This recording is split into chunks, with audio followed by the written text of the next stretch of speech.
তো মানসরোবর কৈলাস যাত্রার যে ট্রেকিং পথ, ওটা দিয়ে হাঁটতে হাঁটতে কিছুটা নেমে এসেছি। আশেপাশের পরিবেশটা একবার দেখুন, কোনো মানুষজন কিচ্ছু নেই। অনেক এই রুটে আসলে এখন কেউ আসে না, করোনার পর থেকে এই রুট দিয়ে লোক যাতায়াত করে না। তো তার জন্য এখন পুরো রাস্তায় জঙ্গলই জমে আছে ওখানে। এটা খুব সুন্দর জায়গা থেকে দাঁড়িয়ে পড়লাম।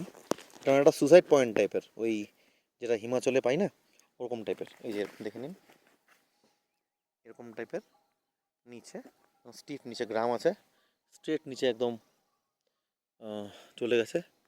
আর ওই যে ট্রেকিং পথ, ওই যে ওইটা হচ্ছে ট্রেকিংয়ের রুট।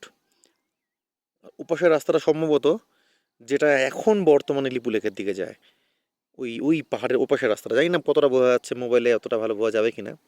আর এই দেখুন সুন্দর একটা এখানে মেঘের আছে, সাদা বরফের পাহাড়ে পুরো একদম জায়গাটা অসাধারণ লাগছিল একটু আগে অবধি। পুরোটা রাস্তা লালিগোড়াসের ভর্তি, মানে রড অ্যান্ড রন। অসম্ভব সুন্দর লাগবে যখন ফুলগুলো ফুটবে, জাস্ট আমি আর ভাবতে পারছি না যে ওই সময় যদি কেউ এখানে আসে তাহলে কতটা দারুণ লাগবে দেখতে। তার সাথে এখন তো সিকিভাগও দেখতে পাচ্ছি না হয়তো তার তুলনায়। হয়তো মার্চের দিকে বা ফেব্রুয়ারির দিকে আসলে হয়তো সেটা হতে পারে। দেখি ভবিষ্যতে চেষ্টা করবো আবার সেই সময় আসার। আহ, যদি সে সময় হয়তো বরফ থাকবে, কারণ এটা উচ্চতা বেশ ভালোই, প্রায় 3000 মিটারের মতো উঁচু, বরফ থাকার সম্ভাবনা তো আছে। ঠিক আছে, বাই।